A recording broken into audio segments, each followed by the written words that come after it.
ونستعينه ونستغفره ونعوذ بالله من شرور أنفسنا ومن سيئات أعمالنا من يهده الله فلا مضل له ومن يضلله فلا هادي له وأشهد أن لا إله إلا الله وأشهد أن محمدا عبده ورسوله أرسله بالهدى ودين الحق ليظهره على الدين كله ولو كره المشركون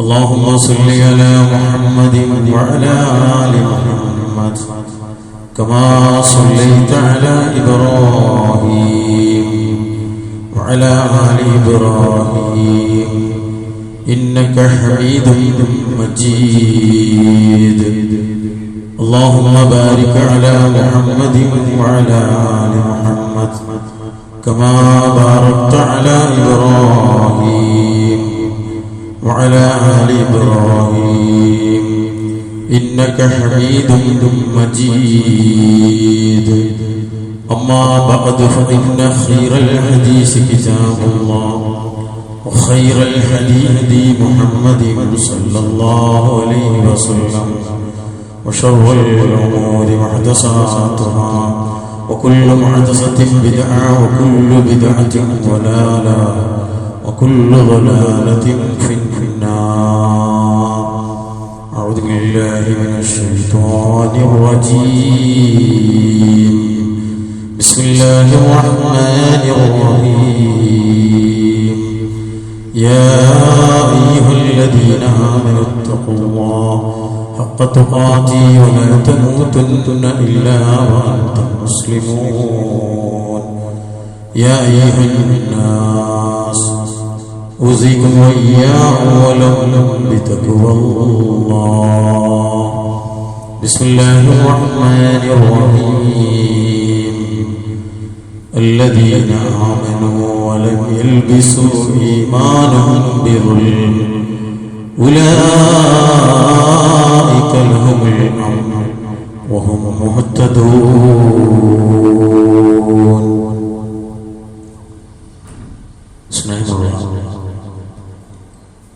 സത്യവിശ്വാസികളെ സത്യവിശ്വാസികളെ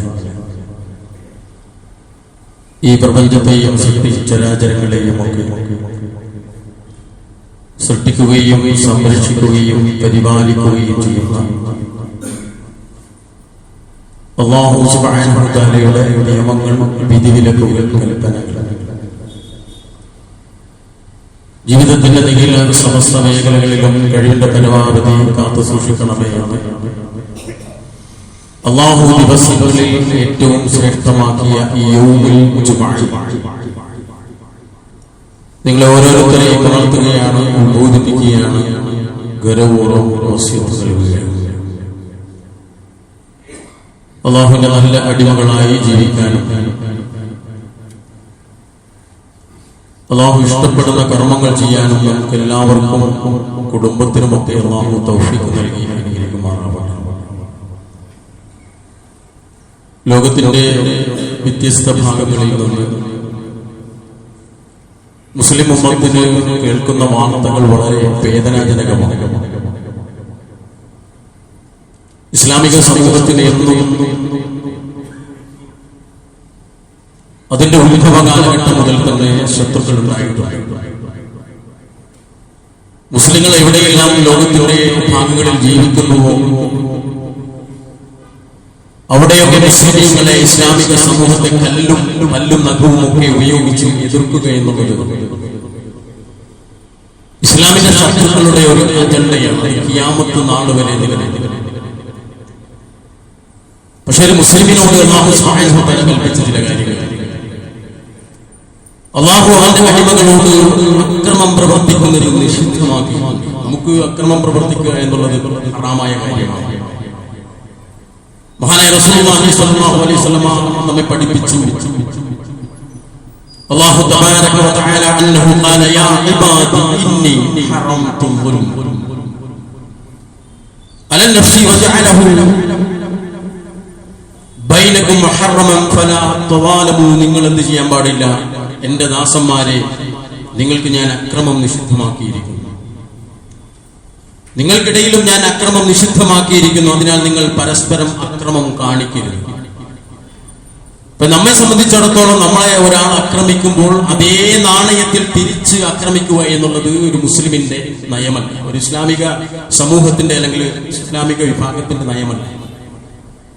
നമ്മളതിന്റെ കാര്യകാരണങ്ങളെ കുറിച്ച് അന്വേഷിച്ച് പ്രതിരോധം സൃഷ്ടിക്കുക എന്നുള്ളതാണ് ഒരു മുസ്ലിമിന്റെ രീതി. ആക്രമിക്കാൻ ഒരാളെയും നമ്മൾ അങ്ങോട്ട് പോകാറില്ല. ഒരാളെയും അന്യായമായി ആക്രമിച്ചൊരു ശൈലി രീതി മഹാനായ റസൂലുള്ളാഹി സ്വല്ലല്ലാഹു അലൈഹി വസല്ലമ നമ്മെ പഠിപ്പിച്ചിട്ടുണ്ട്. ഇസ്ലാമിക ചരിത്രത്തിലെ ഒന്നാമത്തെ യുദ്ധം എന്ന് പറയുന്നത് ബദറിന്റെ രണാങ്കണ ഭൂമിയിലാണ്. ആ ബദർ യുദ്ധത്തിന്റെ ചരിത്രം പോലും നമ്മൾ പഠിച്ചു കഴിഞ്ഞാൽ അവിടെ മുസ്ലിമീങ്ങൾ അല്ലെങ്കിൽ പ്രവാചകനും സംഘവും ഒരിക്കലും ശത്രുവിനെ അല്ലെങ്കിൽ അബൂ സുഫിയാന്റെ നേതൃത്വത്തിലുള്ള ശത്രുക്കളെ മുശ്രിക്കുകളെ നേരെ ആക്രമിക്കുന്ന രീതിയല്ലായിരുന്നു. നമ്മെ സംബന്ധിച്ചിടത്തോളം അക്രമം എന്ന് പറയുന്നത് അല്ലാഹു സുബ്ഹാനഹു തആല നിഷിദ്ധമാക്കിയതാണ്. എന്നിട്ട് അല്ലാഹു സുബ്ഹാനഹു തആല പറയുന്നു, വമാ അന ബിദുൽമിൽ അബീദ്, എന്റെ അടിമകളോട് ഞാൻ അക്രമം കാണിക്കുന്നവൻ. അപ്പൊ അക്രമം എന്ന് പറയുമ്പോൾ നമുക്കൊക്കെ പലപ്പോഴും നമുക്ക് ചിന്തിക്കുക ഒരാളെ ശാരീരികമായി ഉപദ്രവിക്കുക, അതാണ് നമുക്ക് പെട്ടെന്ന് ഓർമ്മ വരിക, ശാരീരികമായ ഉപദ്രവം.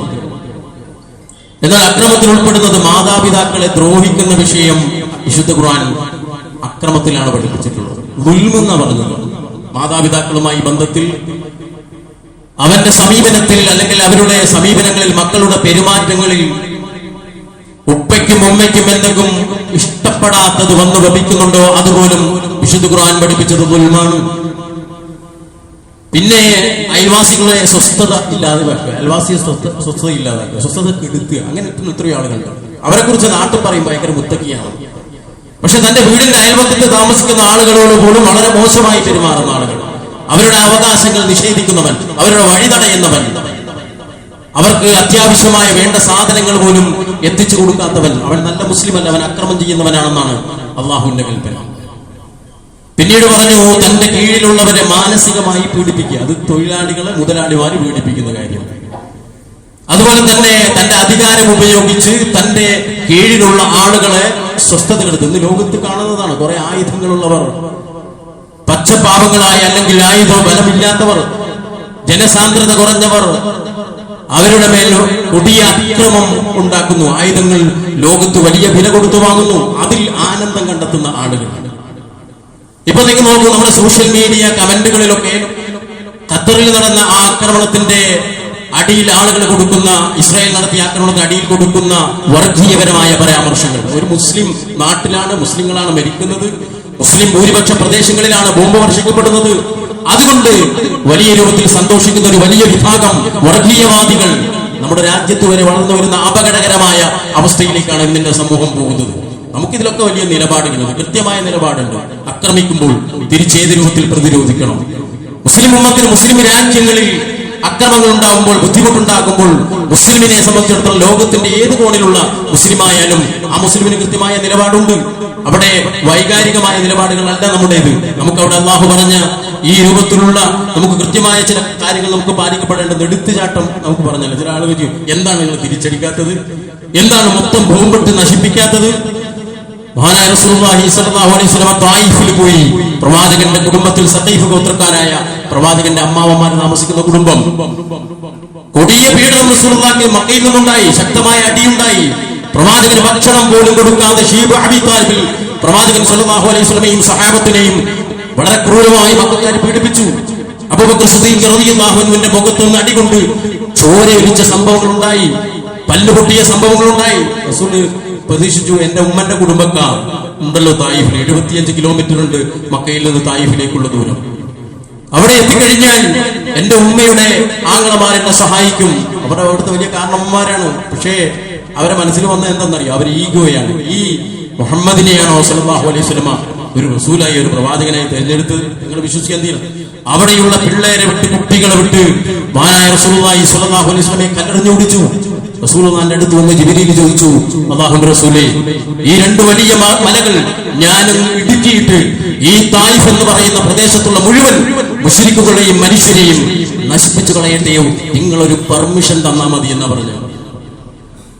റഹ്മത്തുൽ ലിൽ ആലമീൻ നബിയുനാ റസൂലുള്ളാഹി സ്വല്ലല്ലാഹു അലൈഹി വസല്ലമ പ്രവാചകന് വേണമെങ്കിൽ ആ സമയത്ത് ജിബ്രീലിനോട് പറയാമായിരുന്നു, ജിബ്രീലേ അവരെ അങ്ങ് നശിപ്പിച്ച് കളാ.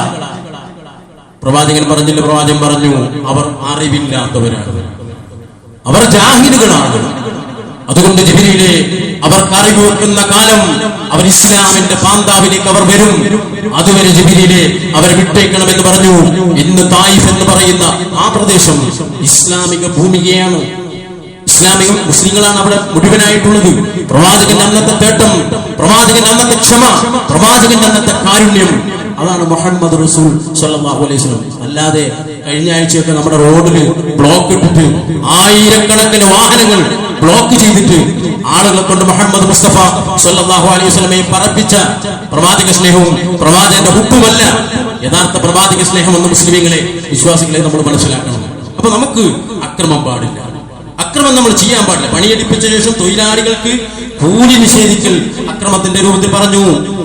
അതുപോലെ തന്നെ സ്ത്രീധനത്തിന്റെയും മറ്റും പേരിൽ സ്ത്രീകളെ പീഡിപ്പിക്കൽ അത് അക്രമമാണ്. ജനങ്ങളോടുള്ള ഉത്തരവാദിത്വത്തിൽ മനഃപൂർവ്വം വീഴ്ച വരുത്തൽ അത് ദുൽമാണ്. ഇങ്ങനെ ദുൽമിനെ കുറിച്ച് അക്രമം അത് ഒരുപാട് കാര്യങ്ങൾ അല്ലാഹു സുബ്ഹാനഹു വ തആല പറഞ്ഞു. നീ ഉമർ റളിയല്ലാഹു അൻഹു റിപ്പോർട്ട് ചെയ്യുന്ന ഒരു ഹദീസിൽ കാണാം, പ്രവാചകൻ സല്ലല്ലാഹു അലൈഹി വസല്ലം പറഞ്ഞു, ഒരു മുസ്ലിം അൽ മുസ്ലിം ലാ യുദ്ലമു വലാ മുസ്ലിം, ഒരു മുസ്ലിം മറ്റൊരു മുസ്ലിമിനെ ഉപദ്രവിക്കാൻ പാടില്ല. അതിന്റെ അർത്ഥം വേറെ എല്ലാവരെയും ഉപദ്രവിക്കാമല്ല. ഇതിൽ ആത്യന്തികമായി നമ്മൾ മനസ്സിലാക്കേണ്ടത് അക്രമം ഇസ്ലാമിന്റെ വഴിയല്ല. ഇസ്ലാം ഒരിക്കലും മുസ്ലിമല്ലാത്ത രാജ്യങ്ങളെയോ ഇസ്ലാമിനെ എതിർക്കുന്ന രാജ്യങ്ങളെയോ അങ്ങോട്ട് പോയി ആക്രമിക്കുന്ന സ്വഭാവം മുസ്ലിമീങ്ങൾക്കില്ല. അവരോട് വെറുപ്പില്ല, അവരോട് വിദ്വേഷമില്ല. നല്ല നയതന്ത്ര ബന്ധങ്ങളാണ്. അതുകൊണ്ടാണ് കഴിഞ്ഞ ടൈമിൽ പോലും ഖത്തർ എന്ന് പറയുന്ന രാജ്യം വെടിനിർത്തൽ കരാറിൽ മുമ്പിലുണ്ടായിരുന്നു. മാതൃക കാണിച്ചു, ലോകത്തിന് മാനവികതയ്ക്ക് മാതൃക കാണിച്ചു. വെടിനിർത്തൽ കരാറിന് മുമ്പിലുണ്ടായി. ആ ഖത്തറിൽ തന്നെ സൈനിസ്റ്റുകളായ ആളുകൾ ബോംബ് വർഷിച്ചു. അല്ലാഹുവിനോട് പ്രാർത്ഥിക്കും, അല്ലാഹുവേ നീ എല്ലാവിധ ഷർറുകളിൽ നിന്നും രാജ്യങ്ങളെ, സമൂഹങ്ങളെ, മുസ്ലിമീങ്ങളെ കാത്തുരക്ഷിക്കണമേ. പടച്ച തമ്പുരാന് രക്ഷപ്പെടുത്താൻ കഴിയുന്നു. അല്ലാഹുവിന്റെ പരീക്ഷണങ്ങൾ ഉണ്ടാവും. അപ്പൊ നമ്മുടെ വിശ്വാസത്തിൽ നമ്മൾ ഒരിക്കലും അക്രമം കലർത്താൻ പാടില്ല. അല്ലദീന ആമനു വലം യൽബിസു ഈമാനഹും ബിദുൽം ഉലൈക ലഹുമുൽ അംൻ വഹും മുഹ്തദൂൻ. വിശ്വസിക്കുകയും തങ്ങളുടെ വിശ്വാസങ്ങളിൽ അക്രമം കൂട്ടിക്കലർത്താതിരിക്കുകയും ചെയ്തവരാണോ അവർക്കാണ് ലഹുമുൽ അംൻ എന്ന് പറഞ്ഞ ഖുർആൻ അതാ പ്രയോഗിച്ചത്. നിർഭയത്വം, പേടിയില്ലാത്ത ജീവിതം. എല്ലാവരും ഭയപ്പാടോടെയാണ് ജീവിക്കുന്നത്.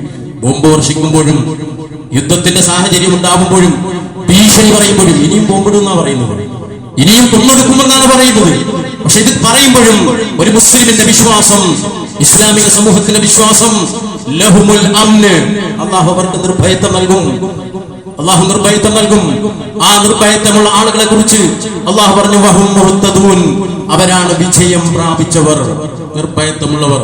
പരീക്ഷണ ഘട്ടങ്ങളിൽ, പ്രതിസന്ധി ഘട്ടങ്ങളിൽ ഇന്ന് ലോക സമൂഹത്തെ സംബന്ധിച്ചിടത്തോളം മുസ്ലിങ്ങൾ വലിയ പരീക്ഷണത്തിൽ തന്നെയാണ്. ഫലസ്തീനിലെ ജനത അത് GCC രാജ്യങ്ങളിലേക്ക്, അറബ് രാഷ്ട്രങ്ങളിലേക്കൊക്കെ ആ അക്രമം വളർത്തിക്കൊണ്ടുവരാനാണ് ഇന്ന് പലരും ശ്രമിച്ചുകൊണ്ടിരിക്കുന്നത്. അങ്ങനെ മുസ്ലിമീങ്ങളുടെ ഒരു സ്വസ്ഥമായ ജീവിതം കെടുത്തി, അങ്ങനെ ഒരു അരക്ഷിതാവസ്ഥ ലോകത്തുണ്ടാക്കി, ആയുധ കച്ചവടം ചെയ്ത് നിർഭയത്വത്തോടുകൂടി ജീവിക്കുന്ന മുസ്ലിം രാജ്യങ്ങളെ പോലും ഭയാനകതയുള്ള അല്ലെ ഭയപ്പാടുള്ള രാജ്യങ്ങളാക്കി മാറ്റുവാൻ അതിന് ഉദാഹരണങ്ങളുണ്ട് നമുക്ക് മുമ്പിൽ. യമൻ, സിറിയ, മറ്റു രാജ്യങ്ങളൊക്കെ അതിന് ഉദാഹരണങ്ങളാണ്. അതുപോലെ ഇന്ന് ഇനിയുള്ള സന്ദർഭങ്ങളിൽ സൗദി അറേബ്യ പോലെയുള്ള, ഖത്തറിനെ പോലെയുള്ള, ബഹ്റൈനെ പോലെയുള്ള, കുവൈറ്റിനെ പോലെയുള്ള, UAE പോലെയുള്ള രാജ്യങ്ങളെ കൂടി അങ്ങനെ ആ രൂപത്തിലേക്കുള്ള പ്രവർത്തനങ്ങളിലേക്ക് കൊണ്ടുവന്ന് ലോകത്ത് മുഴുവൻ മുസ്ലിമീങ്ങളും അക്രമകാരികളാണെന്ന് വരുത്തി തീർക്കാനും മുസ്ലിമീങ്ങൾ നശിപ്പിക്കപ്പെടേണ്ടവരാണെന്ന് വരുത്തി തീർക്കാനുള്ള ബോധപൂർവമായ ശ്രമങ്ങളുണ്ട്. അതുകൊണ്ട് സഹോദരങ്ങളെ, ഇപ്പോൾ വരുന്ന വാർത്തകളുടെ താഴെയിടുന്ന സോഷ്യൽ മീഡിയയിലിടുന്ന കമന്റുകൾ വരെ ഒരു മുസ്ലിം ശ്രദ്ധിക്കണം, വളരെ ശ്രദ്ധിക്കണം, വായിക്കണം, ശ്രദ്ധിക്കണം. ഇതിന്റെ പിന്നിൽ ഒരു ഹിഡൻ അജണ്ടയുണ്ട്. അത് ഇസ്രായേൽ മാത്രമല്ല, ലോകത്തുള്ള മുസ്ലിങ്ങളുടെ, ഇസ്ലാമിന്റെ, മുസ്ലിം രാജ്യങ്ങളുടെ ശത്രുക്കളൊക്കെ ഈ വിഷയത്തിൽ ഒറ്റക്കെട്ടാണ്. ഈ വർഗീയത ഇങ്ങനെ തുളുമ്പി നിൽക്കുന്ന ഒരു സമയമാണ്. ഏതിലെ ഒരു സാധാരണക്കാരന്റെ മനസ്സിൽ അവൻ വരുന്നു, അവന്റെ മനസ്സിൽ വരുന്നത് വർഗീയപരമായ ചില പരാമർശങ്ങളാണ്. അവർക്ക് കിട്ടണം, അവർ ചത്തൊടുങ്ങണം എന്ന രൂപത്തിൽ പറയുന്ന ആളുകൾ, അവരോട് നമുക്ക് പറയാനുള്ളത് അള്ളാഹുവിന്റെ ചില തീരുമാനങ്ങളുണ്ട്. ആ അള്ളാഹുവിന്റെ തീരുമാനം, അതുകൊണ്ട് അള്ളാഹു സുബ്ഹാനഹു വ തആല കൃത്യമായി നമ്മോട് പഠിപ്പിക്കുന്നത് നമുക്ക് അക്രമത്തിന് അക്രമമല്ല നമ്മളുടെ പാത. അള്ളാഹുവിന് അങ്ങേയറ്റം വെറുപ്പുള്ള കാര്യം അക്രമകാരികളെയാണ്. ആ അക്രമകാരികളെ കുറിച്ച് അള്ളാഹു സുബ്ഹാനഹു വ തആല പറഞ്ഞു, വല്ലാഹു ലാ യുഹിബ്ബുൽ ളാലിമീൻ. ദുൽമ് എന്ന് പറഞ്ഞ അക്രമം, ളാലിം എന്ന് പറഞ്ഞ അക്രമകാരി. ഈ രണ്ട് കാര്യങ്ങളും അള്ളാഹുവിന് ഇഷ്ടമില്ല. ലോകത്തെ എത്ര ആയുധ ഫലമുള്ള ആളുകളായാലും, ലോക പോലീസ് എന്ന് പറയുന്നവരായാലും, ഈ ലോകം ഞങ്ങളുടെ കാൽ കീഴിലാണെന്ന് പറയുന്നവരായാലും, ഈ ലോകത്തുള്ള പല രാജ്യങ്ങളിലും ഞങ്ങളുടെ സൈനിക താവളമുണ്ടെന്ന് അവകാശപ്പെടുന്നവരായാലും, അവർ ചെയ്യുന്ന ആക്രമണം പോലും വല്ലാഹു ലാ യുഹിബ്ബുൽ ളാലിമീൻ. പക്ഷെ നമ്മുടെ ഒക്കെ ഒരു സംശയം എന്താന്ന് പറഞ്ഞാല്, ഇതെന്താ പടച്ചോന് ഇവരിങ്ങനെ നീട്ടിക്കൊടുക്കുന്നതെന്ന്. ഇവർക്ക് ഇങ്ങനെ ബോംബ് വർഷിക്കാനും ആളുകളെ ഭയപ്പെടുത്താനും കൊല്ലാനും. നോക്കൂ, ചില രാജ്യങ്ങളോട് ചില ഇസ്ലാമിന്റെ ശത്രുക്കൾക്കുള്ള ഏറ്റവും വലിയ വെറുപ്പെന്താണെന്നറിയോ? നമ്മൾ പട്ടിണി പാവങ്ങൾക്ക് ഭക്ഷണം കൊടുക്കുന്നു എന്നുള്ളതാണ്, അഭയാർത്ഥികളെ പരിഗണിക്കുന്നു എന്നുള്ളതാണ്. സ്വന്തം ജനിച്ചു വളർന്ന നാട്ടിൽ ജീവിക്കാൻ കഴിയാതെ പോകുമ്പോൾ അവർക്ക് വീടുണ്ടാക്കാനും സുരക്ഷിതമായി തന്റെ കുടുംബത്തോടു കൂടി താമസിക്കാനും ജോലി ചെയ്യാനും ഒക്കെ ഒരിടം മുസ്ലിം ഉമ്മത്ത് നൽകുന്നു എന്നുള്ളതാണ് ഇസ്ലാമിന്റെ ശത്രുക്കളുടെ ഒന്നാമത്തെ വെറുപ്പ്. ആ വെറുപ്പ് നിന്നാണ് എല്ലാം ഉത്പാദിപ്പിക്കുന്നത്. രാജ്യവും തമ്മിലുള്ള പ്രശ്നമായിട്ട് ഇതിനെ ഒതുക്കണ്ട. അങ്ങനെ പറഞ്ഞു പോകുമ്പോ നമ്മൾ വിചാരിക്കും ഇതൊരു നയതന്ത്രപരമായ കാര്യമാണ്, യുദ്ധം എന്നൊക്കെ പറഞ്ഞ അങ്ങനെയല്ല. ഇതിന്റെ രീതി അങ്ങനെയല്ല. അതുകൊണ്ട് വളരെ ഗൗരവപൂർവ്വം നമ്മൾ മനസ്സിലാക്കേണ്ടത്, അല്ലാഹു അക്രമികളെ ഇഷ്ടപ്പെടുന്നില്ല. ഒരു തിന്മക്കുള്ള പ്രതിഫലം അതുപോലെയുള്ള ഒരു തിന്മ തന്നെയാകുന്നു. എന്നാൽ ആരെങ്കിലും മാപ്പ് നൽകുകയും രഞ്ജിപ്പുണ്ടാക്കുകയാണെങ്കിൽ അവൻ അല്ലാഹുവിന്റെ പ്രതിഫലം ബാധ്യതയാകുന്നു. അതുകൊണ്ട് നമ്മുടെ വിട്ടുവീഴ്ചയുടെ, ക്ഷമയുടെ ഒന്നാമത്തെ ഘട്ടം നമ്മൾ വിട്ടുവീഴ്ച ചെയ്യും. ചില ആളുകൾ പറയും, മന്തിച്ചോറും കുഴിമന്തിയൊക്കെ കഴിച്ച് കട്ടൻ ചായയൊക്കെ കുടിച്ച് കുത്തിരിക്കുകയാണ് അറബ് രാജ്യങ്ങൾ, GCC രാജ്യങ്ങൾ, അവരുടെ ഭരണാധികാരികൾ തിരിച്ചടിക്കുന്നില്ല എന്നൊക്കെ വളരെ വൈകാരികമായി സംസാരിക്കുന്ന ആളുകളുണ്ട്. പക്ഷെ മുസ്ലിമിനെ സംബന്ധിച്ചിടത്തോളം, ഇസ്ലാമിക രാജ്യങ്ങളെ സംബന്ധിച്ചിടത്തോളം പലതും നഷ്ടപ്പെടാനുണ്ട്. ഈ ബോംബിടുന്നവനൊന്നും നഷ്ടപ്പെടാനില്ല. അവന് സംസ്കാരമില്ല, അവന് പരലോകമില്ല, അവന് ഖബറില്ല. അവനെ സംബന്ധിച്ചൊരു അല്ലാഹുവിനെ ഭയപ്പെടുന്നില്ല. നമ്മളെ സംബന്ധിച്ചിടത്തോളം ഭയപ്പാടുണ്ട്. നമ്മൾ തിരിച്ചടിക്കുമ്പം യുദ്ധരംഗത്ത് പോലും അല്ലാഹു സുബ്ഹാനഹു വ തആല മുസ്ലിമീങ്ങളോട് കൽപ്പിച്ചത് എന്താണ്? സ്ത്രീകളെ നിങ്ങൾ ആക്രമിക്കാൻ പാടില്ല, കുട്ടികളെ ആക്രമിക്കാൻ പാടില്ല, സന്യാസി മഠങ്ങൾ പോലെയുള്ള മറ്റുള്ള മതങ്ങളുടെ ആരാധനാലയങ്ങളുടെ മുകളിൽ കൈവെക്കാൻ പോലും ഒരു മുസ്ലിം സൈന്യം പാടില്ല എന്ന് പഠിപ്പിച്ച സമുദായത്തിലെ അംഗങ്ങളാണ് നമ്മൾ. ആ സമുദായത്തിന് നേതൃത്വം നൽകുന്ന രാജ്യങ്ങളാണ് നമുക്ക് ചുറ്റുമുള്ള 24ഓളം രാജ്യങ്ങളിൽ അറബ് ഭാഷ സംസാരിക്കുന്ന രാജ്യങ്ങൾ. നമ്മൾ മനസ്സിലാക്കണം, ഇൻഷാ അല്ലാഹ് 3 ദിവസം കഴിഞ്ഞാൽ അറബ് രാജ്യങ്ങളോട് ഉച്ചകോടിയുണ്ട്. അതിൽ എന്താണ് തീരുമാനമെന്ന് വരും, എന്താണ് മുസ്ലിം ഉമ്മത്തിന്റെ തീരുമാനമെന്ന് വരും.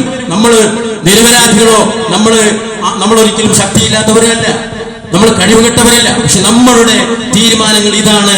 വല്ലാഹു ലാ യുഹിബ്ബുൽ ളാലിമീൻ. അല്ലാഹു അക്രമികളെ ഇഷ്ടപ്പെടുന്നില്ല, അക്രമത്തെ നമ്മൾ ഇഷ്ടപ്പെടുന്നില്ല എന്ന് നമ്മൾ മനസ്സിലാക്കിക്കൊണ്ടാണ് നമ്മുടെ പ്രവർത്തനങ്ങളെല്ലാം. ഉമർ അമാനി മൗലവിയെ പോലെയുള്ള മഹാന്മാരായ ഉലമാക്കൾ നമുക്ക് രേഖപ്പെടുത്തി തന്നത്, ഒരു തിന്മക്ക് പ്രതികാരം ചെയ്യുമ്പോൾ ഇങ്ങോട്ട് ചെയ്ത അതേ പ്രതികാരത്തിൽ മാത്രമേ അങ്ങോട്ട് ചെയ്യാൻ പാടുള്ളൂ, അതിന് കവിയാൻ പാടില്ല. തിന്മയുടെ പ്രതിഫലം അതുപോലെയുള്ള ഒരു തിന്മയാണെന്ന് പറഞ്ഞു. ഈ ആയത്തിനെ വിശദീകരിച്ചുകൊണ്ട് ഒരുപാട് ഉലമാക്കൾ പറഞ്ഞു. ഇവിടെയാണ് ചില സന്ദർഭങ്ങളിൽ വിട്ടുവീഴ്ചയുടെ കാര്യം വരുന്നത്, ക്ഷമയുടെ കാര്യം വരുന്നത്. ഇനി ആ ക്ഷമയും അതിര് കവിഞ്ഞ് കൂടുതൽ ആക്രമണവും കൂടുതൽ നശിപ്പിക്കലും വരികയാണെങ്കിൽ മുസ്ലിമിനെ സംബന്ധിച്ചിടത്തോളം അവിടെ കൈകെട്ടി നിൽക്കുക എന്നുള്ളത് ഒരു മുസ്ലിമിന്റെ കാര്യമല്ല. അതുകൊണ്ട് മനുഷ്യരുടെ അക്രമങ്ങൾ വർദ്ധിക്കുമ്പോൾ അവർക്കുള്ള ശിക്ഷ ഒരുപക്ഷേ ഇവിടെ വെച്ച് തന്നെ അല്ലാഹു നൽകിയേക്കും. നേരത്തെ പറഞ്ഞതുപോലെ ചില രാജ്യങ്ങൾ ഇങ്ങനെ അക്രമം കാണിക്കുമ്പോൾ, ചില വ്യക്തികൾ ഇങ്ങനെ അക്രമം കാണിക്കുമ്പോൾ, ചില ഭരണാധികാരികൾ അക്രമം കാണിക്കുമ്പോൾ നമുക്ക് തോന്നിപ്പോകും, എന്താണ് ഇവരത് ഇങ്ങനെ കാണിച്ചു കൂട്ടുന്നത്. അല്ലാഹു ഇങ്ങനെ നൽകും. അല്ലാഹു പ്രവാചകന്മാരെ അവഹേളിക്കുകയും അവരെ എതിർക്കുകയും ചെയ്ത സമൂഹങ്ങൾ പലതും അല്ലാഹു ശിക്ഷയ്ക്ക് വിധേയമാക്കിയിട്ടുണ്ട്. അവരുടെ വീടിനെ, അവർ താമസിക്കുന്ന രാജ്യങ്ങളെ, അവർ താമസിക്കുന്ന പ്രദേശങ്ങളെ അല്ലാഹു ഭൂമിയിൽ ആഴ്ത്തിക്കളഞ്ഞിട്ടുണ്ട്. അത് നമ്മുടെ മുമ്പിൽ ദൃഷ്ടാന്തമായിട്ടുണ്ട്. പക്ഷെ കുറച്ച് സമയം അല്ലാഹു ഇങ്ങനെ അയച്ചു കൊടുത്തു നോക്കും. എത്രമേൽ അവർ ശത്രുക്കളായിട്ട് പോകുന്നു, എത്രമേൽ അവർ വിരോധികളായി പോകുന്നു. എന്നിട്ട് അല്ലാഹു സുബ്ഹാനഹു വ തആല പറയുന്നുണ്ട്, വക്കും വസഫ്നാ മിൻ ഖറിയതി കാനത് വാലിഫത്തുൻ വഅൻഫസ്നാ ബഅദഹാ ഖൗമുൽ ആഖരീൻ. അക്രമത്തിൽ ഏർപ്പെട്ടിരിക്കുന്ന എത്ര നാടുകളെ നാം നിശേഷം തകർത്ത് കളഞ്ഞിട്ടുണ്ട്. അതിനുശേഷം നാം മറ്റൊരു ജനവിഭാഗത്തെ വളർത്തിക്കൊണ്ടുവരും. നോക്കൂ നിങ്ങൾ, നേപ്പാൾ പോലത്തെ രാജ്യങ്ങളിൽ നിന്ന് നടക്കുന്ന സംഭവം. ഒരു ഭരണകൂടത്തിനെതിരെയാണെങ്കിലും അവിടുത്തെ ഭരണാധികാരികളെ വരെ പൊതുസമൂഹം പിടിച്ച് തോട്ടിലെറിയുന്ന, പുഴയിലെറിയുന്ന സാഹചര്യത്തിലേക്ക് ഒരു രാജ്യത്തെ വരെ മാറ്റിയിട്ടുണ്ടെങ്കിൽ അക്രമം ചെയ്തവൻ ഇവിടുന്ന് എളുപ്പത്തിലൊന്നും ജീവിച്ചു പോകാൻ കഴിയും. ഏത് രാജ്യമായാലും, എത്ര ഭരണാധികാരികളായാലും, ഏത് രാജ്യങ്ങൾ സപ്പോർട്ട് ചെയ്യുന്നവരായാലും അക്രമികളായ ആളുകൾക്ക് അല്ലാഹു സുബ്ഹാനഹു വ തആല ഈ ഭൂമിയിൽ വെച്ച് തന്നെ അല്ലാഹു സുബ്ഹാനഹു വ തആല അതിനുള്ള ശിക്ഷകൾ നൽകും. ബാക്കി അല്ലാഹു പരലോകത്തേക്ക് മാറ്റി വെച്ച. കാരണം എന്താ, എല്ലാ ശിക്ഷയും ഇവിടുന്ന് നൽകിയാൽ പരലോകത്തുള്ള ശിക്ഷ അപർന്നു തുടങ്ങും. മഅശറ, നരകം, ഈ 3 കഠിനമായ ഘട്ടങ്ങളുണ്ട്. അവിടത്തേക്ക് വെച്ചാ പഠിച്ചോ. ഇവിടെ കളിക്കുന്നവൻ അവിടെ വെച്ചതാണ് അല്ലാഹു. റസൂലുള്ളാഹി സ്വല്ലല്ലാഹു അലൈഹി വസല്ലം പറഞ്ഞു, അല്ലാഹു ഒരു അക്രമിക്ക് ഇന്നല്ലാഹ ലയദിബു ലിൽവാലിമീന ഹത്താ ഇദാ അഹദമുൽ യഫ്തഹു, അല്ലാഹു ഒരു അക്രമിക്ക് സമയം നീട്ടി കൊടുക്കുന്നതാണ്. പിന്നീട് അവനെ പിടികൂടി കഴിഞ്ഞാൽ അവൻ അതിൽ നിന്ന് കുതറിച്ചാടാൻ കഴിയില്ല. എന്നിട്ട് പറഞ്ഞു അല്ലാഹുവിന്റെ റസൂൽ സല്ലല്ലാഹു അലൈഹി വസല്ലം വീണ്ടും പറഞ്ഞു, സുമ്മ ഖാല ഖറ, റസൂലുള്ളാഹി സ്വല്ലല്ലാഹു അലൈഹി വസല്ലം ഒരു ആയത്ത് ഓതുകയാണ് ഖുർആനിൽ, വകദാലിക അഹദു റബ്ബുക ഇദാ അഖദുൽ ഖുറ വഹിയ ളാലിമതു ഇന്ന അഖദുൽ അലീമുശ് ശദീദ്. ഒരു നാട്ടുകാരെ, അക്രമികളായ ഗ്രാമക്കാരെ, ഒരു പ്രദേശക്കാരെ പിടികൂടുമ്പോൾ അല്ലാഹു സുബ്ഹാനഹു വ തആല എങ്ങനെയാണ് പിടികൂടുക? നിങ്ങൾ നോക്കൂ, അല്ലാഹുവിന്റെ പിടുത്തം വേദനാജനകമാണ്. ഷദീദ് എന്ന് പറഞ്ഞാൽ ആ പ്രയോഗ ഖുർആൻ നടത്തിയത്. അക്രമികൾ അല്ലാഹു പിടികൂടുമ്പോൾ ഷദീദ്, കഠിനമാണ് ആ പിടികൂടലെന്ന് റസൂലുള്ളാഹി സ്വല്ലല്ലാഹു അലൈഹി വസല്ലം വിശുദ്ധ ഖുർആനിലെ സൂറത്തുൽ ഹൂദിലെ ആയത്ത് ഓതിയിട്ടാണ് ഇത് വിശദീകരിക്കുന്നത്. ഇപ്പൊ നമ്മെ സംബന്ധിച്ചിടത്തോളം ഇസ്ലാമിന്റെ ശത്രുക്കൾ, മുസ്ലിമീങ്ങളുടെ ശത്രുക്കൾ ഏത് തരത്തിൽ ആക്രമിക്കുമ്പോഴും നമ്മെ സംബന്ധിച്ചിടത്തോളം ആ ആക്രമണമൊക്കെ നമുക്ക് അല്ലാഹുവിന്റെ അടുത്ത് വലിയ പ്രതിഫലം ലഭിക്കുന്നതാണെന്നുള്ള ബോധ്യത്തോടു കൂടിയാണ് നമ്മൾ ജീവിക്കുന്നത്. നോക്കൂ നിങ്ങൾ, എത്ര ലക്ഷക്കണക്കിന് ആളുകളാണ് GCC രാജ്യങ്ങളിൽ നമ്മുടെ പ്രവാസികളായി ജീവിക്കുന്നത്. ആ സംഭവം ഉണ്ടായപ്പോൾ പോലും നമ്മുടെ പ്രവാസി സമൂഹത്തെയും നാട്ടിലുള്ള കുടുംബങ്ങളെയും ഒക്കെ ഭയപ്പെടുത്താൻ വേണ്ടി ബോധപൂർവം ഫേക്ക് ഐഡികൾ ഉണ്ടാക്കി ഖത്തറുമായിട്ട് കത്തുകയാണ് എന്നുള്ള രൂപത്തിലുള്ള മെസ്സേജുകൾ വരെ ഫോർവേഡ് ചെയ്ത് മുസ്ലിം ഉമ്മത്തിനെ, പ്രവാസ ലോകത്തെ ഭയപ്പാടിലേക്ക് കൊണ്ടുപോകാൻ വരെ ശത്രുക്കൾ ശ്രമിച്ചിട്ടുണ്ട്. പക്ഷേ നമ്മെ സംബന്ധിച്ചിടത്തോളം ഈ ലോകം മൊത്തം കത്തി നശിച്ചാലും, എല്ലാവരും ബോംബിട്ട് വർഷിച്ച് ഈ ലോകത്തുള്ള മുഴുവൻ മുസ്ലിമീങ്ങളെയും നശിപ്പിച്ചാലും, മുസ്ലിമിനെ സംബന്ധിച്ചിടത്തോളം ഇത് ശാശ്വതമായ ലോകമെന്ന് വിശ്വസിക്കുന്നവരല്ല നമ്മൾ. നമുക്കൊരു മരണാനന്തര ജീവിതമുണ്ട്. അതുകൊണ്ട് അക്രമികൾക്ക് അല്ലാഹു നൽകിയ ചില താക്കീതുകൾക്കുണ്ട്. ആ താക്കീതുകൾ അത് കൃത്യമായി പുലരുമെന്ന് തന്നെയാണ് അല്ലാഹുവിന്റെ റസൂൽ സല്ലല്ലാഹു അലൈഹി വസല്ലം പഠിപ്പിച്ചിട്ടുള്ളത്. അക്രമികളായ പരലോക ജീവിതം നയിക്കുന്ന ആളുകളെ സംബന്ധിച്ചിടത്തോളം അവർക്ക് വലിയ പ്രയാസകരമായിരിക്കുമെന്ന് റസൂലുള്ളാഹി സ്വല്ലല്ലാഹു അലൈഹി വസല്ലം പറഞ്ഞു. അവരുടെ അക്രമം അവർക്ക് അന്ത്യദിനത്തിൽ ഭയങ്കര ഇരുട്ടായിരിക്കും, വലിയ ഇരുട്ടായിരിക്കും, കൂരിരുട്ടായിരിക്കും അക്രമികൾക്ക്. അക്രമികളെ സഹായിക്കാൻ നാളെ പരലോകത്ത് ഒരാളും സഹായിയായിട്ടുണ്ടാവില്ല. എന്തുകൊണ്ടാണ് മദീനക്കാരെ അൻസാറുകൾ എന്ന് പറയുന്നത്? മുഹാജിറുകള് മദീനയിലേക്ക് പോയപ്പോൾ മുസ്ലിം ഉമ്മത്തിന്, പ്രവാചകനടക്കമുള്ള സ്വഹാബത്തിനെ എല്ലാം കൊടുത്ത് സഹായിച്ചവരാണ് മദീനയിലുള്ള അൻസാരികൾ. അതുകൊണ്ടാണ് അവർ അൻസാറുകൾ എന്നറിയപ്പെടുന്നത്, അത് സഹായികൾ എന്നറിയപ്പെടുന്നത്. പരലോകത്ത് അക്രമികളായ ആളുകൾക്ക് ഒരൻസാറുകളും ഉണ്ടാവില്ല, ആരും ഉണ്ടാവില്ല അവരെ സഹായിക്കാൻ. ഇന്ന് അവർക്ക് ആയുധം കൊടുക്കാനും, കച്ചവടം ചെയ്യാനും, ബോംബിടാനും, ബോംബ് വർഷിക്കാനും, ചെയ്തു എന്ന് പറയാനും, ഒറ്റിക്കൊടുക്കാനും, സ്ഥലം കാണിച്ചു കൊടുക്കാനൊക്കെ ഒരുപാട് രാജ്യങ്ങളും ഉദ്യോഗസ്ഥരും മിലിറ്ററി ഉദ്യോഗസ്ഥന്മാരും ഇന്ത്യൻ ഉദ്യോഗസ്ഥന്മാരൊക്കെ ഉണ്ടാവും. പക്ഷേ നാളെ പരലോകത്ത് ഒരാളും തന്നെ ഉണ്ടാവില്ല എന്നാണ് അല്ലാഹു സുബ്ഹാനഹു വ തആല പഠിപ്പിച്ചിട്ടുള്ളത്. അതുകൊണ്ട് അവരോട് നമുക്ക് പറയാനുള്ളത്, അവർക്ക് അല്ലാഹു സുബ്ഹാനഹു വ തആല നൽകിയ ഒരു ദിവസത്തെ പറ്റി നിങ്ങൾ മുന്നറിയിപ്പ് നൽകുക. അവരുടെ ഹൃദയങ്ങൾ തൊണ്ടക്കുഴികൾ അടുത്തെത്തുന്ന, അവർ ശ്വാസമടക്കി പിടിച്ചവരായിരിക്കുന്ന സന്ദർഭം അക്രമികൾക്ക് അവരുടെ ഉറ്റ ബന്ധുക്കളോ അവരുടെ സ്വീകാര്യനായ ശുപാർശകനോ ഒന്നും തന്നെ പരലോകത്തില്ലാത്തൊരവസ്ഥയെക്കുറിച്ച് അല്ലാഹു സുബ്ഹാനഹു വ തആല പറയുന്നു. അതുകൊണ്ട് അക്രമം എന്ന് പറയുന്നത് മുസ്ലിമിനെ സംബന്ധിച്ചിടത്തോളം നമുക്ക് അക്രമം പാടില്ലാത്തതാണ്. മുസ്ലിമീങ്ങളെ ആക്രമിക്കുമ്പോൾ നമുക്ക് ഇസ്ലാമിക ചരിത്രത്തിൽ നിന്ന്, വിശുദ്ധ ഖുർആനിൽ നിന്ന് ഒരുപാട് പാഠങ്ങൾ നമുക്ക് പഠിക്കാനുണ്ട്. അല്ലാഹു സുബ്ഹാനഹു വ തആല എല്ലാവിധ ഫിത്നകളിൽ നിന്നും, ദുൽമുകളിൽ നിന്നും, അക്രമങ്ങളിൽ നിന്നും നമ്മുടെ രാജ്യങ്ങളെയും മുസ്ലിമീങ്ങളെയും ഒക്കെ രക്ഷപ്പെടുത്തി അനുഗ്രഹിക്കുമാറാവട്ടെ.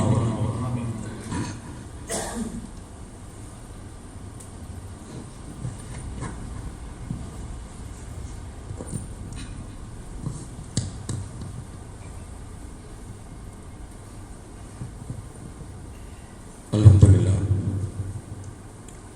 വസ്സലാത്തു വസ്സലാമു അലാ റസൂലില്ലാഹി വഅലാ ആലിഹി വസഹ്ബിഹി അജ്മഈൻ. അമ്മാ ബഅദ് ഫത്തഖുല്ലാഹ ഇബാദല്ലാഹി യാ അയ്യുഹന്നാസ് വസീകും സാലിം ബിതഖ്വല്ലാഹ്. സത്യവിശ്വാസികളെ, സത്യവിശ്വാസിനികളെ, അല്ലാഹു സുബ്ഹാനഹു തആലയുടെ നിയമങ്ങൾ, വിധിവിലക്കുകൾ, കൽപ്പനകൾ ജീവിതത്തിന്റെ സമസ്ത മേഖലകളിലും കഴിവിന്റെ പരമാവധി കാത്തു സൂക്ഷിക്കണമെന്ന് സ്വയം മറക്കാതെ ഒരിക്കൽ കൂടി ഉണർത്തുകയാണ്. നിങ്ങൾ ഓരോരുത്തരും ഗൗരവവും വസിയത്ത് നൽകുകയാണ്. നബി സല്ലല്ലാഹു അലൈഹി വസല്ലം നമസ്കാരം കഴിഞ്ഞാൽ അല്ലാഹുവിന്റെ റസൂൽ ഒരു പ്രാർത്ഥന നിർവഹിക്കാറുണ്ടായിരുന്നു. ആ പ്രാർത്ഥനയിൽ അല്ലാഹുവിന്റെ റസൂൽ 4 കാര്യങ്ങളാണ് പ്രധാനമായി എടുത്ത് പറഞ്ഞ് അല്ലാഹുവിനോട് ചോദിക്കുന്നത്. അല്ലാഹുമ്മ ഇന്നി അഊദു ബിക മിനൽ കുഫ്ർ. അല്ലാഹുവേ, ഞാൻ നിന്നോട് സത്യനിഷേധം, അതുപോലെ തന്നെ വൽ ഫഖർ വൽ അദാബിൽ ഖബർ, ദാരിദ്ര്യം, അതുപോലെ തന്നെ ഖബർ ശിക്ഷ എന്നിവയിൽ നിന്ന് ഞാൻ നിന്നോട് അഭയം തേടുന്നു. 3 കാര്യങ്ങൾ എടുത്തു ചോദിക്കാറുണ്ടായിരുന്നു. നമ്മളൊക്കെ സ്ഥിരം ചില പ്രാർത്ഥനകളാണ് നിർവഹിക്കുന്നത്. നബി സല്ലല്ലാഹു അലൈഹി വസല്ലം വ്യത്യസ്ത സന്ദർഭങ്ങളിൽ, പ്രതിസന്ധി ഘട്ടങ്ങളിൽ, ബുദ്ധിമുട്ടുള്ള സമയങ്ങളിൽ, പ്രയാസങ്ങളിൽ, പരീക്ഷണ ഘട്ടങ്ങളിലൊക്കെ അല്ലാഹുവിന്റെ റസൂൽ പ്രാർത്ഥിക്കുന്ന ചില പ്രാർത്ഥനകൾ, ദുആയുണ്ട്. അതൊക്കെ നമ്മൾ പഠിച്ച് പ്രാർത്ഥിക്കണം. വിശ്വാസിയുടെ ഈ ലോകത്തെയും പരലോകത്തെയും ജീവിതത്തിന് വിഘാതമായ 3 വിനാശങ്ങളിൽ നിന്നാണ് അല്ലാഹുവിനോട് ശരണം ചോദിക്കുന്നത്. ഒന്ന് കുഫ്റാണ്, അതാണ് ലോകത്ത് മുഴുവൻ നടന്നുകൊണ്ടിരിക്കുന്നത്. സത്യനിഷേധം. ആ സത്യനിഷേധികളും മുശ്രിക്കുകളുമാണ് ലോകത്തിലെ എല്ലാ അക്രമങ്ങൾക്കും പിറകിലുള്ളത്. അവരുടെ ആസൂത്രണമാണ്, അവരുടെ പ്ലാനിംഗ് ആണ്. അതാണ് ഇന്ന് നടന്നുകൊണ്ടിരിക്കുന്നത്. ഇപ്പൊ നമ്മൾ ആ വകുപ്പ് പെട്ടുപോകാൻ പാടില്ല. അത് അവർ നടത്തിക്കൊണ്ടിരിക്കും. അത് അവരുടെ പണിയാണ്. അവർ ഇബ്ലീസിന്റെ പണി, അവരുടെ പണി ഏതാണ്? എന്നാലേ അവർ മുശ്രിക്കാവും, എന്നാലേ അവർ കുഫ്റാവും. ഉറങ്ങിക്കിടക്കുന്ന മനുഷ്യന്റെ തലയിലേക്ക്, വീടിന്റെ മുകളിലേക്ക്, ഓഫീസിന്റെ മുകളിലേക്ക് ബോംബ് വർഷിച്ചാലേ അവൻ മുശ്രിക്കാവൂ. ബോംബ് വർഷിച്ചാലേ അവൻ കുഫ്ർ ഉള്ള ആളായി മാറുകയുള്ളൂ. അവരത് ചെയ്തുകൊണ്ടിരിക്കും. അവർക്കത് അതുവരെ ലോകമാണ്. അവരെ അല്ലാഹു ആ രൂപത്തിൽ അവർക്കുള്ള ശിക്ഷകൾ നൽകും. പക്ഷെ നമ്മൾ ചെയ്യേണ്ടത്, അല്ലാഹുവിനോട് ചോദിക്കേണ്ടത്, ആ കുഫ്റിൽ നിന്ന് അല്ലാഹുവെ രക്ഷപ്പെടും. മനസ്സുകൊണ്ട്, നാവ് കൊണ്ടുള്ള നിഷേധമാണ് കുഫ്ർ. ഒന്നാമത്തെ കുഫ്ർ. അതുണ്ടോ നോക്കണം നമ്മൾ. രണ്ടാമത്തത്, മനസ്സ് അംഗീകരിക്കും, പക്ഷെ നാവ് വിസമ്മതിക്കുകയും ചെയ്യും. മനസ്സുകൊണ്ട് ഇതൊക്കെ ശരിയാണ്, ഇസ്ലാമൊക്കെയാണ് ശരി, മുസ്ലിങ്ങളൊക്കെയാണ് ശരി, നമ്മളതാണ് ശരി, എന്നാലും എന്നുള്ള ചില ചോദ്യം, ചില സന്ദർഭങ്ങളിൽ, ചില സാഹചര്യങ്ങളിൽ മുസ്ലിമാണെന്ന് പറയാൻ പോലും മടിയുള്ള ആളുകളുണ്ട്. എന്തെങ്കിലും മുസ്ലിങ്ങൾക്ക് പ്രതിസന്ധി ഉണ്ടാകുമ്പോൾ മുസ്ലിമാണെന്ന് പറയുള്ളൂ. മുസ്ലിമീങ്ങളുടെ കൂടെ നിൽക്കൂല, ഇസ്ലാമിക സമൂഹത്തിന്റെ കൂടെ നിൽക്കൂല. എന്നെ മതേതരവാദി അല്ലാതായി ചിത്രീകരിക്കുമോ, എന്നെ ഈ വർഗീയവാദിയായി ചിത്രീകരിക്കുമോ എന്ന് തോന്നുന്ന ആളുകൾ മുസ്ലിം ഉമ്മത്തിലുണ്ട്. അവരെ കുറിച്ചാണ് ഉലമാക്കൾ പറഞ്ഞത്, അവർ 2ാമത്തെ കുഫ്രിയത്തിന്റെ ആളുകളാണ്. അവർ പ്രതികരിക്കൂല, അവർ സംസാരിക്കൂല, അവർ മെസ്സേജ് അയക്കൂല, അവർ പേടിയാണ്. അവർ 2ാമത്തെ കുഫ്രിന്റെ ആളുകളാണ്. മനസ്സുകൊണ്ട് അവർ അംഗീകരിക്കും, പക്ഷെ അവരെ നാവ് കൊണ്ട്, അവരുടെ പേന തുമ്പുകൾ കൊണ്ട് മുശ്രിക്കുകൾക്കെതിരെ, കുഫറിനെതിരെ അവർ സംസാരിക്കൂല. 3ാമത്തെ വിഭാഗത്തിൽ പറഞ്ഞു, മനസ്സും നാവും ഒക്കെ സമ്മതിക്കും, പക്ഷെ അതനുസരിച്ച് പ്രവർത്തിക്കുന്നതിന്റെ അവന്റെ ധിക്കാരം അവന് സംഭവിക്കും. ഈഗോ അനുവദിക്കൂല. ഒക്കെ ശരിയാണെന്നറിയാം, പക്ഷെ ഈഗോ അനുവദിക്കൂല.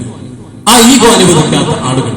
4ാമത്തെ വിഭാഗം, മനസ്സുകൊണ്ട് അംഗീകരിക്കാതെ നാവ് കൊണ്ട് മാത്രം അംഗീകരിക്കുന്ന കാപട്യത്തിന്റെ കുഫ്റുൻ നിഫാഖ്, അത് ചെയ്യുന്ന ആളുകൾ. മുസ്ലിങ്ങളുടെ കൂട്ടത്തിലൊക്കെ നിൽക്കും, പള്ളിയിലൊക്കെ വരും, എല്ലാ കാര്യത്തിലും ഉണ്ടാവും, പക്ഷെ അവരെന്നും അവരുടെ മനസ്സ് ശത്രുവിന്റെ കൂടെയായിരിക്കും. അവരെന്നും മുസ്ലിം ഉമ്മത്തിന്, മുസ്ലിം സമുദായത്തെ ഒറ്റിക്കൊടുക്കുന്നവരായിരിക്കും. അവരെ കുറിച്ചാണ് പറഞ്ഞത്, അവരാരാണ്? കുഫ്റുൻ നിഫാഖുള്ളവർ. ഈ 4ലും നമ്മൾ പെട്ടുപോകാൻ പാടില്ല. അപ്പൊ ഈ നാലിലും പെട്ടുപോകാതിരിക്കണമെങ്കിൽ റസൂലുള്ളാഹി സ്വല്ലല്ലാഹു അലൈഹി വസല്ലം പഠിപ്പിച്ച ഈ ദുആ നമ്മൾ പഠിക്കണം.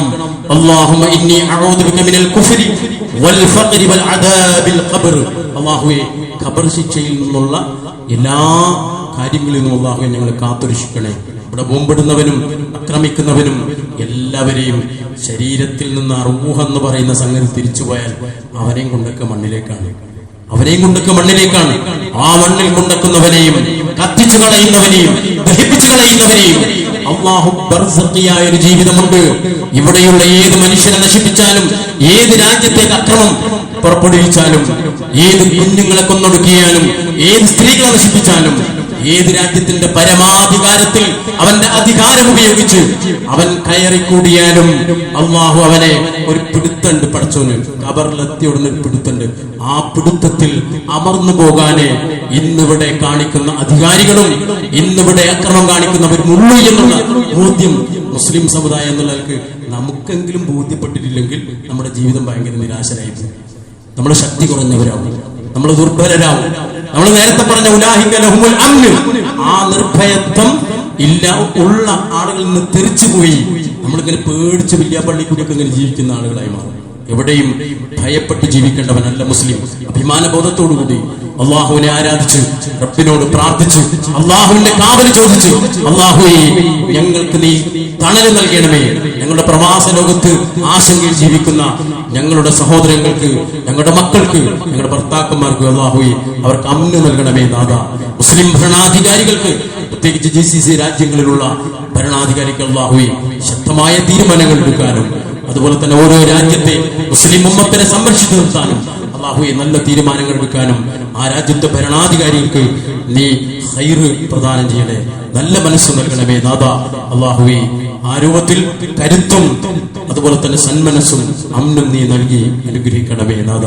ഒരുപാട് ആളുകൾ സഹോദരങ്ങളെ നമ്മളിൽ നിന്ന് മരണപ്പെട്ടു പോയി. പ്രത്യേകിച്ച് കഴിഞ്ഞ ദിവസം ഖത്തറിൽ മരണപ്പെട്ട സഹോദരങ്ങൾ അല്ലാഹുവേ അവർക്ക് ശുഹദാക്കളുടെ കൂലി നൽകി എന്റെ സ്വർഗീയമായ ആരാമത്തിൽ അവരെ നീ പ്രവേശിപ്പിച്ച് ഖൈറ് നീ പ്രദാനം ചെയ്യണമേ നാഥ. അതുപോലെ നമ്മുടെ സഹോദരൻ സുഹൈൽ കടമേരിയുടെ വല്യമ്മ കഴിഞ്ഞ ദിവസം മരണപ്പെട്ടു. അതുപോലെ ഇന്നിപ്പോ രാവിലെ ഒരു സഹോദരൻ, അതുപോലെ ഇന്നലെ ഒരു സഹോദരന്റെ ഉമ്മ, അങ്ങനെ കുറെ ആളുകൾ കുറഞ്ഞ ദിവസങ്ങളിലായി നമ്മുടെ കൂട്ടത്തിൽ നിന്ന് തന്നെ നമ്മുടെ മഹലിന്റെ പരിസരത്ത് തന്നെ മരണപ്പെട്ടിട്ടുണ്ട്. അല്ലാഹു അവർക്ക് മാഫറത്തും മർഹമത്തും നൽകി അനുഗ്രഹിക്കുമാറാവട്ടെ. രോഗികളായ ആളുകൾക്ക് അല്ലാഹു ശിഫ നൽകി അനുഗ്രഹിക്കുമാറാവട്ടെ. അതുപോലെ നമ്മുടെ പള്ളിയുടെ പരിപാലനത്തിന്റെ സ്വതക്ക ഇന്ന് സ്വീകരിക്കുന്നുണ്ട്. നിങ്ങൾ കഴിവിന്റെ പരമാവധി അള്ളാഹുവിന്റെ മാർഗത്തിൽ നിങ്ങളുടെ സ്വതക്ക കൂടി നൽകണമെന്ന് ഓർമ്മപ്പെടുത്തുകയാണ്. അള്ളാഹു നമ്മളിൽ നിന്ന് മരണപ്പെട്ടു പോയവർക്ക് സ്വർഗം നൽകി അനുഗ്രഹിക്കുമാറാവട്ടെ. രോഗികൾക്ക് അള്ളാഹു ശിഫ നൽകട്ടെ. മാനസികമായി ശാരീരികമായി ബുദ്ധിമുട്ടുന്ന ഒരുപാട് ആളുകളുണ്ട്. അള്ളാഹു അവർക്ക് സമാധാനം നൽകി അനുഗ്രഹിക്കുമാറാവട്ടെ, നിർഭയത്വം നൽകി അനുഗ്രഹിക്കുമാറാവട്ടെ. അള്ളാഹു അവർക്ക് നിർഭയത്വം നൽകി അനുഗ്രഹിക്കുമാറാവട്ടെ. اللهم انصر المسلمين في كل مكان. اللهم انصر المسلمين في فلسطين. اللهم انصر المسلمين في قطر. اللهم انصر المسلمين في قطر. اللهم اغفر للمؤمنين والمؤمنات والمسلمين والمسلمات الأحياء منهم والأموات إنك مجيب الدعوات يا قاضي الحاجات. اللهم اعز الإسلام والمسلمين وذل الشرك والمشركين. اللهم أجرنا والدينا من النار. ربنا اغفر لنا ولإخواننا سبقونا بالإيمان ولا تجعل في قلوبنا إلا الذين آمنوا. ربنا إنك رؤوف رحيم. ربنا آتنا في الدنيا حسنة وفي الآخرة حسنة وقنا عذاب النار. آمين برحمتك يا أرحم الراحمين. والحمد لله رب العالمين.